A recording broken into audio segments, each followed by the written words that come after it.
ចំការសារីរី50ហិកតាដែលខ្ញុំជួលបានផលល្អណាស់តម្លៃសរុបប្រហែល3មុនពេលបេះលោកពូយ៉ាប្រាប់ឲ្យខ្ញុំលក់ទាំងអស់$50000ឲ្យភូមិអ្នកជាមនុស្សក្រៅស្រុកភ្នំនេះភូមិឲ្យអ្នកធ្វើស្រែចម្ការឥឡូវផ្លែទុំហើយអ្នកគួរតែជួយភូមិឲ្យចម្រើនដែរអ្នកចំណេញ$50000គ្រប់គ្រាន់ប្រាក់ចំណេញដែលនៅសល់យកទៅជួសជុលផ្លូវភូមិមើលពួកខ្ញុំធ្វើការដោយយុត្តិធម៌ជានិច្ចបើចុះហត្ថលេខាអ្នករាល់គ្នានឹងបានប្រយោជន៍ខ្ញុំមកមើលឯកសារមួយចំណងជើងជាអក្សរខ្មៅធំខ្ញុំមិនបានមើលលម្អិតទេមើលត្រង់តម្លៃខាងក្រោមភ្លាមតម្លៃទិញ$12ក្នុងខ្ញុំមើលតម្លៃ high side មិនឈប់ពូសរសេរថា$12ក្នុង1គីឡូមែនទេភូមិជួយលក់ឲ្យ$12មិនតិចទេឥឡូវផ្លែជេរីថ្នាក់ទាបក៏លក់បាន$30ដែរផ្លែខ្ញុំជាពូជរូស៊ីលេក្នុងផ្ទះកញ្ចក់គ្រប់គ្រងសេតុនគួរឲ្យតម្លៃ$12ចង់ទិញផ្លែសារីរីឬចង់ទិញតែប្រអប់ផ្លែបន្ទប់ស្ងាត់មួយផ្លែបរោះសក់លឿងស្រែកដាក់ខ្ញុំថាលីមកឯងនិយាយជាមួយលោកប្រធានខ្ញុំមិនខ្វល់ពីគាត់តមើលជើយោឆៃពូ50ហិកតាផល50000គីឡូ$50000ពូចង់យកទៅហើយត្រូវរងចាំ1ឆ្នាំទើបសងការរកស៊ីរបស់ពូស្រួលជាងប្លន់ធនាគារទៅទៀតមុខជើយោឆៃងឹតភ្លាមគាត់គោះទៅហើយនិយាយថាលីមកអ្នកជាមនុស្សក្រៅស្រុកបើគ្មានខ្ញុំយល់ព្រមទេតើអ្នកអាចជួលដី$300ក្នុង1ហិកតាបានទេកុំភ្លេចគុណគេពេលមានទឹកឥឡូវផ្លែទុំអ្នកចំណេញច្រើនបរោះក្រីក្រក្នុងភូមិនៅតែស៊ីដីខ្ញុំបង្កើតសហគមន៍នេះដើម្បីយកផ្លែរបស់អ្នកទៅបង្កើតម៉ាក់ភូមិយើងជួយភូមិឲ្យចម្រើនគាត់និយាយកាន់តែខ្លាំងដូចជាខ្លួនឯងជាមនុស្សល្បីល្បាញអ្នកចំណេញ$50000គ្រប់គ្រាន់ហើយចំណេញដែលនៅសល់យកទៅជួសជុលផ្លូវក្នុងភូមិសង់ផ្ទះឲ្យចាស់គ្មានគ្រួសារមនុស្សមិនត្រូវគិតតែពីខ្លួនឯងទេយកទេឯងផឹកទឹកភូមិយើងដាំដំណាំលើដីភូមិយើងចង់ស៊ីតែម្នាក់ឯងមិនមានផ្លូវទេខ្ញុំបែរមើលទៅចាយ៉ានេះក៏ជាគំនិតឯងចាយ៉ាដើរមកដោយពាក់ស្បែកជើងមើលទៅលីមកដោយធម្មតាពូធំនិយាយត្រូវហើយប៉ុន្មានឆ្នាំនេះឯងដាំដំណាំពូធំជួយឯងមិនតិចទេឥឡូវភូមិត្រូវការឯងឲ្យចំណេញខ្លះទៅអីក៏អីឲ្យចំណេញ2400000បុករួមទាំងថ្លៃដើមនិងប្រាក់កម្ចី4ឆ្នាំរបស់អូយកុំគិតចំណេញខាត់ច្រើនពេកពូធំថាប្រាក់ឧបត្ថម្ភភូមិនឹងឲ្យឯងមុនគេនេះជាការរកស៊ីយូរអង្វែងទេគ្រួសារតែមួយឯងគិតច្រើនពេកហើយពាក្យថាគ្រួសារតែមួយប្រើបានល្អណាស់រដងគ្រួសារគាត់ចង់បិទឈាមខ្ញុំតែងតែប្រើពាក្យនេះជាថ្នាំស្ពឹកខ្ញុំក្រោបដើរទៅតោយកកិច្ចសន្យាលក់ដុំនោះលោកចៅហ្វាយស្រុកចៅយូឆៃគិតថាខ្ញុំនឹងចុះហត្ថលៀមដោយមោទនភាពដកបិចចេញពីហោប៉ៅឲ្យខ្ញុំតែខ្ញុំមិនយកកាន់ក្រដាស់ពីលើក្រោមហើយក្រដាស់ពីសន្លឹកជា4ចុងក្រោយคล้ายជាកំទេចខ្ញុំបោះវាចោលទៅក្នុងធុងសម្រាមក្បែរនោះផ្លែឈើរបស់ខ្ញុំតម្លៃ60ខ្វះមួយកាក់ស្លឹកមួយក៏ឯងយកមិនបានដែរលីមកឈួតហើយឬឯងហ៊ានឲ្យកិច្ចសន្យាពូធំឯងមិនជឿថាខ្ញុំនឹងលេងលេឯងទេសរសេរលិខិតលេងលេឥឡូវនេះខ្ញុំចុះហត្ថលេខាចៅយ៉ាស្ងៀមសម្លឹងមើលចៅយូឆៃសម្លឹងមើលយ៉ាងនៃកងឹតដូចព្យុះភ្លៀងលីមកឯងមិនដឹងល្អអាក្រក់ទេលោកចៅហ្វាយស្រុកឥឡូវជាសង្គមច្បាប់លោកទិញសេរីណាឯងចង់បង្ខំខ្ញុំលក់ច្រកខុសហើយទ្វារនៅខាងក្រោយមិនដឹងជូនទេសង្គមច្បាប់នឹងចៅយូឆៃស្រាប់តែញឹមធំញឹមនោះផ្សំនឹងថ្មិញលឿងខ្មៅរបស់មានក្លិនអំនួតអ្នកភូមិធំអញ្ចឹងខ្ញុំនឹងបង្រៀនឯងនៅភូមិកៅឈៀងនេះខ្ញុំចៅយូឆៃជាច្បាប់គាត់ដកវិទ្យុចេញពីកាបូបចុចប៊ូតុងនិយាយឡាប់ឆេនទីមភ្លើងចុះប្រធានស្ទើរតែភ្លាមសំឡេងផ្ទុះតូចមួយពីក្នុងចំការនោះជាសំឡេងត្រង់ស្វភ្លើងធ្លាក់ខាងក្រោយចំការម៉ាស៊ីនឧស្សាហកម្មដែលបន្ទប់ត្រជាក់500ម៉ែត្រការ៉េឈប់ដំណើរការឯងកាត់ភ្លើងខ្ញុំអូយនេះមិនមែនកាត់ភ្លើងទេថ្ងៃនេះក្តៅណាស់ត្រង់ស្វភូមិចាស់ហើយផ្ទុកធ្ងន់ដើម្បីអ្នកភូមិមានភ្លើងប្រើត្រូវបង្ខំចិត្តឲ្យឯងអត់ភ្លើងមួយផ្លេតភូមិជួសជុលខ្សែភ្លើងធម្មតាទេអធិការក្រុងមកក៏រកកំហុសមិនឃើញដែរអ្នកភូមិនៅក្បែរសាច់ខ្លាំងសេតុនហភាពឥឡូវ35ផ្លែឈើរីឆ្ងាញ់ណាស់ពេលចេញពីមេគឺផ្ទះកញ្ចក់បាត់ខ្យល់នឹងត្រជាក់ក្រោមកម្ដៅខ្ពស់នេះ24ម៉ោងនឹងរលួយទៅជាភពពណ៌ស្វាយមានក្លិនស្រាចៅយូឆៃដើរទៅមាត់ទ្វារទេស្មាខ្ញុំដកដង្ហើមធំខ្លាំងខ្លាយអូយរដូវក្តៅភ្លើងដាច់ស្លាប់ណាស់សេតុនហភាពក្នុងបន្ទប់ត្រជាក់ដល់ថ្ងៃស្អែកថ្ងៃត្រង់ថ្ងៃស្អែកម៉ោង8ព្រឹកខ្ញុំមកទៀតប៉ុន្តែពេលនោះតម្លៃក្នុងកិច្ចសន្យាមិនមែន12យន្តទេ5យន្ត1គីឡូឯងចង់លក់ឬអត់លក់បាន25000មិនលក់3លាននេះរលួយជីលើភ្នំនិយាយចប់គាត់ងាកទៅហើយចៅយ៉ាទៅឆ្កែឆ្កួតមិនដឹងគុណនេះទុកឲ្យវានៅចិញ្ចឹមមូសទៅជាមួយពូធំចូលភូមិអង្គុយម៉ាស៊ីនត្រជាក់វិញលីនម៉ូឯងជាមនុស្សល្ងរឹងរូសម្នាក់ស្អែកពូធំមកដល់ពេលណាឯងល្អជាងលុតជង្គង់អង្វរគាត់យកផ្លែឈើឯង5រៀល1គីឡូក៏ឯងរកដាក់ខ្លួនឯងដែរឡាន3គ្រឿងទ្វាររបិទយ៉ាងខ្លាំងធូលីដីនឹងផ្សែងហុយឡើងបាត់ទៅលើផ្លូវក្រាលដីឆ្ពោះទៅភូមិចំការស្ងាត់ឈឹងវិញភ្លើងកាត់ផ្លែឈើ$300,000នឹងខ្លាយជាសម្រាម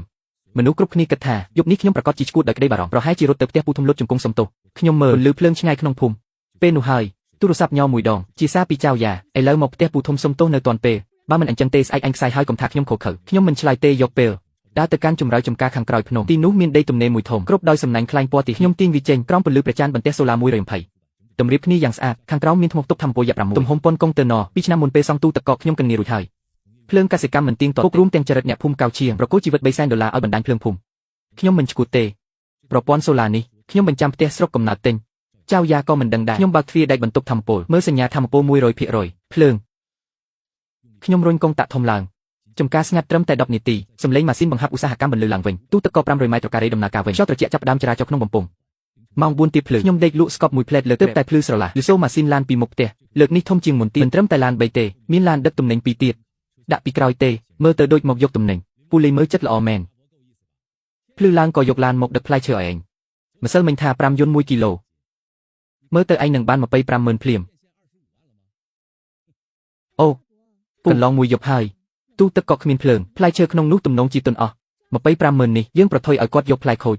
គាត់គួរតែដឹងគុណនឹងហើយ5យន្តក៏ថ្លៃពេកផ្លែទុនគ្មានអ្នកចង់ទេលីនម៉ូបើទូទឹកក៏ទ្វារឃ្លាំងលោកចៅយប់មិញគេងលក់ស្រួលទេគេងលក់ស្រួលណាស់លីម៉ូកុំទ្រាំទៀតចុះកុំត្រាឲ្យហើយខ្ញុំនឹងឲ្យគេភ្ជាប់ភ្លើងភូមិវិញលីម៉ូចុះហត្ថលេខា250000ប្រសើរជាងខាត់អស់ប្រញាប់មើលផ្លែឈើម្លេះអញ្ចឹងទៅមើលទៅខ្ញុំងាកទៅដើររកឃ្លាំងចៅយូឆៃនឹងគ្នាដើរតាមហួងម៉ៅថែមទាំងគ្រូវិដ័យឲ្យអ្នកបើក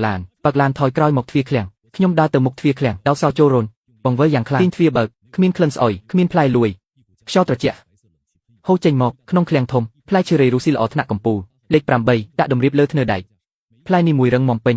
ស្បែកពណ៌ស្វាយខ្មៅមានស្រទាប់សភ្លឺច្បាស់ក្នុងបន្ទប់ត្រជាក់ច្រើនម៉ាស៊ីនបង្ហាប់ឧស្សាហកម្មកំពុងដំណើរស្រែកខ្លាំងដៃរបស់ចៅយូជាប់កាន់កែវទឹកក្តៅមាត់បើកពាក់កណ្ដាលពីផ្លែឈើក្រហមពេញឃ្លាំងដល់អំពូល LED នៅលើក្បាលចុងក្រោយសម្លឹងមើលរំខ្យល់លើដំបូល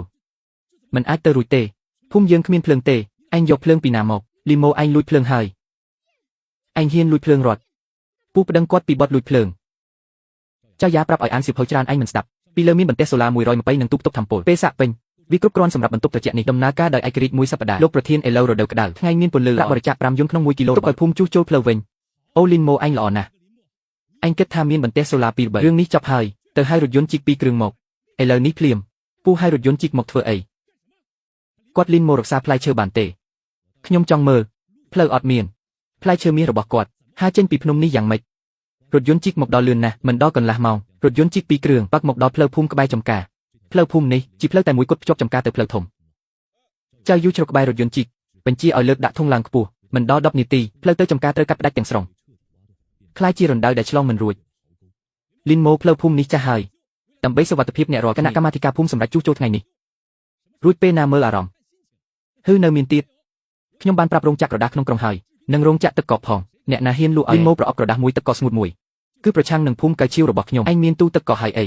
គ្មានក្រដាសខ្ចប់គ្មានឡានផ្លែឈើឯងទុកបានមួយអាទិត្យឬទុកបានមួយខែលីម៉ូហេតុអីឯងធ្វើអញ្ចឹងឥឡូវឯងងក់ក្បាលបន្តិចពូធំនឹងឲ្យអេស្កាវ៉ាត័រចាក់ដីបំពេញផ្លូវវិញប្រអប់ក្រដាសនិងទឹកកកនឹងចូលមកភ្លាមហេតុអីឯងត្រូវតែប្រឆាំងនឹងលុយនិងប្រឆាំងនឹងគ្រួសារចៅយ៉ាពូធំឯងគិតពីខ្ញុំដើម្បីលុយឯងគិតពីខ្ញុំដើម្បីអីខ្ញុំគិតពីឯងគឺដើម្បីសុខភាពឯងបើឯងមិនចុះសម្រុងជាមួយអ្នកភូមិតើឯងនឹងរស់នៅទីនេះខ្ញុំមិនគិតរស់នៅទីនេះទៀតទេលីនម៉ូខ្ញុំឲ្យឯងពេលរហូតដល់ថ្ងៃត្រង់រសៀលនេះខ្ញុំនឹងពេលនោះខ្ញុំនឹងឲ្យតម្លៃ3យន្តក្នុង1គីឡូគាត់ទើបតែនិយាយចប់ពីចម្ងាយផ្លូវខេត្តស្រាប់តែសំឡេងម៉ាស៊ីនខ្លាំងគឺមិនមែនឡានតែមួយទេគឺក្បួនឡានចៅយូឆៃងាកមើលឃើញនៅលើផ្លូវថ្មីដែលភ្ជាប់ទៅភូមិកៅឈៀវឡានដឹកទំនិញធំពណ៌ចំនួន8គ្រឿងកំពុងបើកចុះពីផ្លូវថ្មីឡានទី1មានស្លាកសញ្ញាក្រហមធំនៅលើខ្លួនស៊ុនលូខូដេនអស្ចារ្យជាងនេះនៅក្បែរឡានដឹកទំនិញមានម៉ូតូ2គ្រឿងបើកនាំផ្លូវក្បួនឡានមិនបានបើកតាមផ្លូវដែលត្រូវគេជីកប៉ុន្តែបើកត្រង់លើផ្លូវថ្មីឆ្លងកាត់ប្រឡាយហើយឈប់យ៉ាងស្រួលនៅទីធ្លាក្រោយភ្នំសួស្ដីលោកលីខ្ញុំឈ្មោះវ៉ាងលីអ្នកគ្រប់គ្រងគម្រោងស៊ុនរថយន្តជំនួយកសិកម្មថ្នាក់ខេត្តមកដល់តនឡានដឹកទំនិញគ្រប់គ្រងសេតុនអ្នកវិកខ្ចប់ជំនាញ50ប្រអប់អាលុយមីញ៉ូម1សែនពុកឧបករណ៍ផ្សេងទៀតរួចរាល់អរគុណលោកវ៉ាងលីងាកមកក្រវីដៃទ្វារឡានបើកដូចគ្នាអ្នកវិកខ្ចប់50អ្នកស្លៀកឯកសណ្ឋានចាប់ផ្ដើមដំឡើងខ្សែវិកខ្ចប់ចៅយោឆៃញ័រទាំងខ្លួននេះធ្វើអីអ្នកណាឲ្យគេចូលផ្លូវនេះមិនទាន់បើកទេ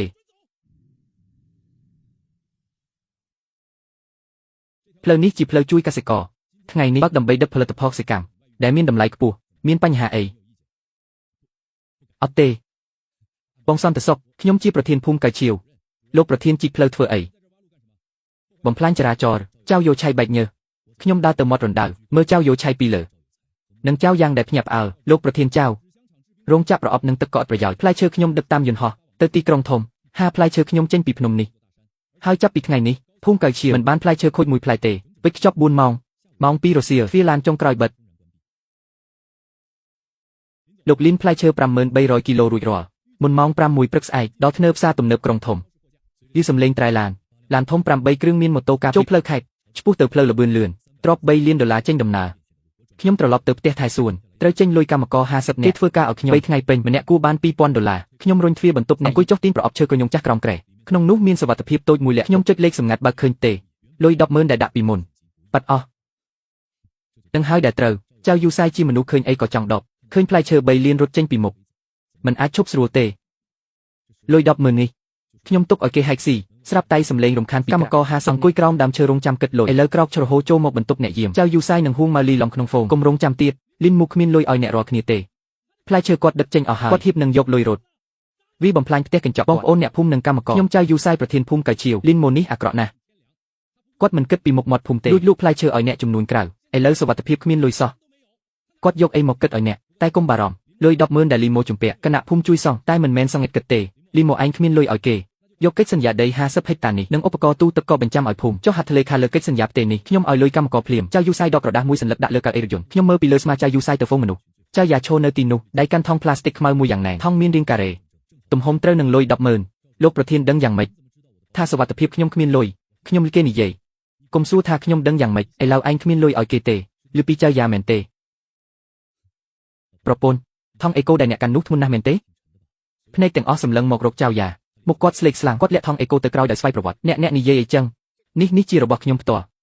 លីនម៉ូកុំបង្វែរការយកចិត្តទុកដាក់អីជំពាក់ប្រាក់ត្រូវសងជារឿងធម្មតាបើអ្នកមិនព្រមចុះកិច្ចសន្យាផ្ទៃសិទ្ធទេថ្ងៃនេះពួកកម្មករទាំងនេះអាចហែកអ្នកជាដុំប្រឈមមុខនឹងកម្មករខឹងរាប់សិបនាក់នឹងចៅយូឆៃដែលខឹងខ្ញុំដកទូរស័ព្ទចេញពីហោប៉ៅបងប្អូនកម្មករទាំងអស់សូមបងប្អូនដកទូរស័ព្ទចេញមកបើកម្មវិធីសេនកម្មករមើលមុខគ្នាទៅវិញតែមានមួយចំនួនស្ទាក់ហើយដកទូរស័ព្ទចេញដោយខ្ញុំចុចចូលប្រព័ន្ធទូទាត់របស់ធនាគារហើយចុចប៊ូតុងពណ៌ខៀវសម្រាប់ចេញប្រាក់ច្រើនអ្នកលើអេក្រង់លេខឡើងប្រអប់បញ្ជាក់សរុប50អ្នកទឹកប្រាក់សរុប105បញ្ជាក់ការចេញទូរស័ព្ទរបស់ពូដែលឈរមុខគេស្រាប់ពីសំឡេងរត់តបមកដូចជាមានខ្សែសង្វាក់ទូរស័ព្ទរបស់កម្មករ50អ្នកសំឡេងរត់យ៉ាងច្បាស់ប្រាក់ខ្ញុំមកដល់ហើយមិនខ្វះ1សេនទេថែមទាំងមានប្រាក់រង្វាន់100យូរហើយកែពិតជាសប្បុរសណាស់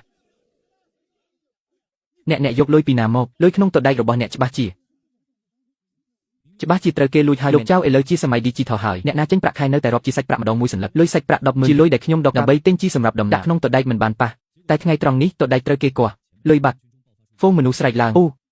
លុយបាត់មែន100000យន្តណានេះជារឿងធំហើយចៅយ៉ានៅពីក្រោយហ្វូងមនុស្សជើងថងអេកូធ្លាក់ពីដៃឬសំឡេងធ្លាក់យ៉ាងខ្លាំងលីមុកឯងចាយលុយឯងបាត់នោះជារឿងឯងទេដល់ថ្លៃឈ្នួលកម្មករចេញហើយរឿងនេះចប់សពគ្រប់ទៅ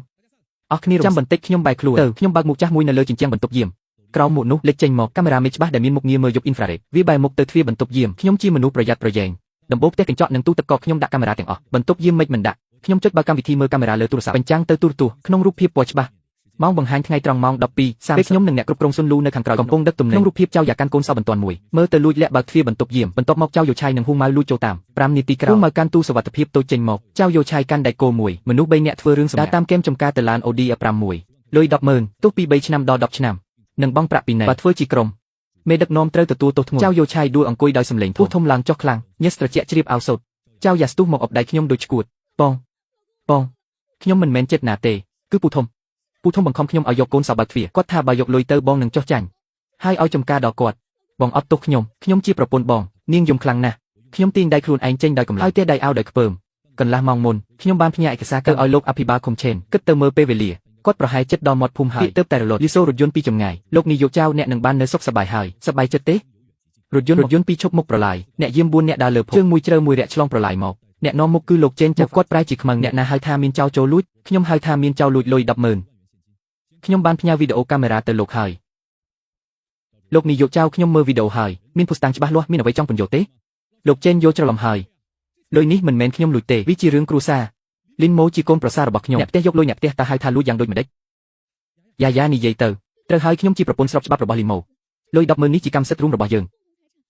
ងខ្ញុំយកលុយខ្លួនឯងទៅផ្ទះឪពុកម្ដាយ2-3ថ្ងៃមិនខុសច្បាប់ទេមែនទេលោកចៅហ្វាយស្រុកនេះជាឯកសារចុះបញ្ជីក្រុមហ៊ុនអាជ្ញាប័ណ្ណពាណិជ្ជកម្មនិងកិច្ចសន្យាជួលដីសួនផ្លែឈើរយៈពេល50ឆ្នាំច្បាប់ថតចម្លងក្រុមហ៊ុនជាកម្មសិទ្ធិផ្ទាល់ខ្លួនរបស់ខ្ញុំទ្រព្យសម្បត្តិទាំងអស់ស្ថិតក្រោមឈ្មោះក្រុមហ៊ុននេះជាកិច្ចព្រមព្រៀងដាច់ដោយឡែកទ្រព្យសម្បត្តិក្នុងអាពាហ៍ពិពាហ៍ដែលយើងបានប្រាក់ចំណូលទាំងអស់ពីសួនផ្លែបំណុលនិងលុយបំរុងក្នុងផ្ទះមិនតាក់ទងនឹងអ្នកស្រីចៅយ៉ាទេចៅយ៉ាសម្លឹងភ្នែកធំអ្នកធ្វើនៅពេលណាកិច្ចព្រមព្រៀងនោះមិនមែនវាជាកិច្ចព្រមព្រៀងដាច់ដោយឡែកបំណុលចុះយ៉ាងម៉េចអ្នកចាំតែថាមិនបាច់ជួយខ្ញុំសងបំណុលតែភ្លេចផ្នែកខាងក្រោមថាប្រាក់ចំណូលមិនជ្រាបចៅយ៉ាប្រែជាស្លេកស្លាំងភ្លាមពេលផ្ទះកញ្ចក់ទើបសង់រួចជួបរលកត្រជាក់នីតិក្រដូវចិត្តខាត់បងអស់ចៅយូឆៃឲ្យគាត់យុទ្ធសាស្ត្រឲ្យគាត់ប្រញាប់កាត់ផ្ដាច់បំណុលចៅយូឆៃជួយណែនាំគាត់ប្រញាប់មកកាត់ចំណងបំណុលជាមួយខ្ញុំបង្ខំឲ្យខ្ញុំចុះហត្ថលេខាលើកិច្ចសន្យាគាត់គិតថាវាជាគ្រឿងការតែមិននឹកស្មានវាខ្លាចជាមរណភាពសម្រាប់បទល្មើសលួចថ្ងៃនេះលុយ10000នេះជាទុនវើវិញរបស់ក្រុមហ៊ុនចៅយ៉ាមិនមែនជាបុគ្គលិកក្រុមហ៊ុនរួមជាមួយមនុស្សក្រៅវាបំបែកទូសុវត្ថិភាពនេះហៅថាលួចទ្រព្យសម្បត្តិក្រុមហ៊ុនយកចៅយយចៅយ៉ានិងអ្នកសក់លឿងនោះទាំងអស់ទៅស្រុកលីនម៉ូឯងបោកខ្ញុំឯងគិតថាកាត់ផ្លូវខ្ញុំហើយឯងនឹងល្អជាងខ្ញុំ ប្រាប់ឯងទូផ្លែឈើរីនោះត្រូវដឹកចេញឯងធ្វើបាបចៅយយអ្នកនៅពីក្រោយខ្ញុំធ្វើឯងដូចស្រមោចអ្នកនៅពីក្រោយឯងនិយាយពីហឺកូនៅស្រុកទេឯងដឹងដោយរបៀបណាខ្ញុំមិនត្រឹមតែដឹងអ្នកទិញពីក្រោយឯងទេគឺអ្នកលក់ផ្លែឈើនៅទីក្រុងហឺកូខ្ញុំក៏ដឹងដែរមួយខែមុនឯងលាក់ខ្ញុំបានទទួលប្រាក់កក់80000ពីហឺកូចុះកិច្ចសន្យា50000កិច្ចសន្យាលក់ផ្លែឈើរីល្អថ្នាក់កំពូលលោកចៅផ្លែ50000គីឡូឯងមិនអាចប្រគល់បានទេហឺកូតាមកិច្ចសន្យាទាមទារសំណង3ដងគឺ240,000លុយនេះឯងគួរតែសងបានចៅយយជើងទុនត្រូវខ្ញុំនិយាយឲ្យស្ងាត់អស់ចៅយ៉ាញ័រទាំងខ្លួនគាត់ងាកមកមើលខ្ញុំដោយភ្នែកអស់សង្ឃឹមលីនម៉ូមួយថ្ងៃជាប្តីប្រពន្ធស្រឡាញ់គ្នាលីនម៉ូលុយ10000ចាត់ទុកជាខ្ចីខ្ញុំបានទេខ្ញុំសរសេរបង្កាន់ដៃខ្ញុំបែរខ្នងលេងមើលគាត់ឡានបើកទៅឆ្ងាយចំការវិលមកស្ងាត់វិញកម្មករ50នាក់មើលរឿងធំពេញមួយម្នាក់ស្ងាត់ដូចសត្វរងាលោកលីនយើងវិលទៅវិញសិនរនោះអ្នកណាទៅជួលត្រាក់តមកបំពេញវាខ្ញុំឲ្យថែមប្រាក់ឈ្នួល20000យើងទៅឥឡូវយើងទៅខ្ចីត្រាក់តពេលថ្ងៃក្រោយនៅហាងកាហ្វេកណ្ដាលក្រុងខ្ញុំអង្គុយក្បែរបង្អួចទើបតែទទួលសារធនាគារមួយកាន់នីលេខ8892ទទួលថវិកា3បងមុនសម្រាប់ទំនិញស្រស់ថ្នាក់ពិសេសប្រាក់ប្រមូល3លានកាត់បំណុលហើយចំណេញជិត2លាននេះជាលទ្ធផលពីការតស៊ូ4ឆ្នាំតែខ្ញុំហ៊ានប្រថុយហាងកាហ្វេបើកចៅយ៉ាដើរចូលមកមុខស្រពោនដូចចាស់ជាងសក់ញ៉ៃញ៉ៃលែងមានរោគពីក្អឺតដូចមុនចៅយ៉ាអង្គុយពីមុខខ្ញុំរុញឯកសារមួយទៅឲ្យនាងលីម៉ូចាំបាច់ទៅដល់នឹងទេខ្ញុំដឹងហើយថាខ្ញុំខុសពូធំចូលគុកគ្រូសាខ្ញុំវិនិច្ឆ័យអស់ឥឡូវអ្នកមានលុយច្រើនយើងចាប់ផ្ដើមថ្មីវិញបានទេខ្ញុំសន្យាថានឹងស្ដាប់អ្នកទាំងអស់ចាប់ផ្ដើមថ្មីយប់ដែលចំការដាច់ភ្លើងអ្នកទៅជាមួយចៅយោឆាយទុកឲ្យខ្ញុំនៅចំការតែម្នាក់ឯងពេលនោះអ្នកគិតពីការចាប់ផ្ដើមថ្មីទេពេលអ្នកនាំគេមកគាស់សុវត្ថិភាពខ្ញុំអ្នកគិតពីការចាប់ផ្ដើមថ្មីទេពូធំបង្ខំខ្ញុំពិតមែនគាត់បញ្ឆោតខ្ញុំជប់យកចៅយោឆាយមកធ្វើជារបាំងអ្នកមិនមែនត្រូវគេបង្ខំទេតែអ្នកគិតក្នុងចិត្តថាខ្ញុំលីម៉ូជាមនុស្សក្រៅស្រុកគ្រប់យ៉ាងរបស់ខ្ញុំត្រូវតែឲ្យគ្រួសារអ្នកខ្ញុំចង្អុលបន្ទាត់ចុងក្រោយក្នុងកិច្ចសន្យាខ្ញុំមិនឲ្យអ្នកចេញមកទេដៃទេផ្ទះក្នុងក្រុងដែលបងមុន15បំណុលខ្ញុំសងអស់ហើយឈ្មោះអ្នកជារបស់អ្នកនាងញាប់ញ័រយកប៊ិចចុះហត្ថលេខានៅចុងកិច្ចឲ្យដៃញាប់ញ័រខ្ញុំក្រោកយកកិច្ចសន្យាដាក់កាបូបពេលដើរដល់មាត់ទ្វារចៅយ៉ាស្រែកពីក្រោយថាលីម៉ូតើអ្នកមិនដែលស្រឡាញ់ខ្ញុំទេខ្ញុំឈប់2វិនាទីធ្លាប់ស្រឡាញ់តែស្នេហ៍របស់អ្នកថ្លៃពេកត្រូវយកជីវិតនិងសេចក្តីថ្លៃថ្នូរខ្ញុំទៅដូរខ្ញុំទិញមិនកើតទេរុញទ្វារកញ្ចក់ហាងកាហ្វេចេញពន្លឺថ្ងៃខាងក្រៅល្អណាស់ខ្ញុំដើរទៅមាត់ដងផ្លូវឡាន Toyota Prudo ថ្មីមួយឈប់នៅទីនោះទាញទ្វារឡានឡើងអង្គុយកៅអីអ្នកបើកម៉ាស៊ីនគេបញ្ចេញសំឡេងមេកានិកបានរៀបចំផ្លូវឲ្យអ្នកហើយគោលដៅសួនកសិកម្មឆ្លាតវៃទំនើបស្រុកគង់ទឹកក្រុងលីនចម្ងាយសរុប120គីឡូម៉ែត្រពេលបើកបរប្រមាណ2ម៉ោង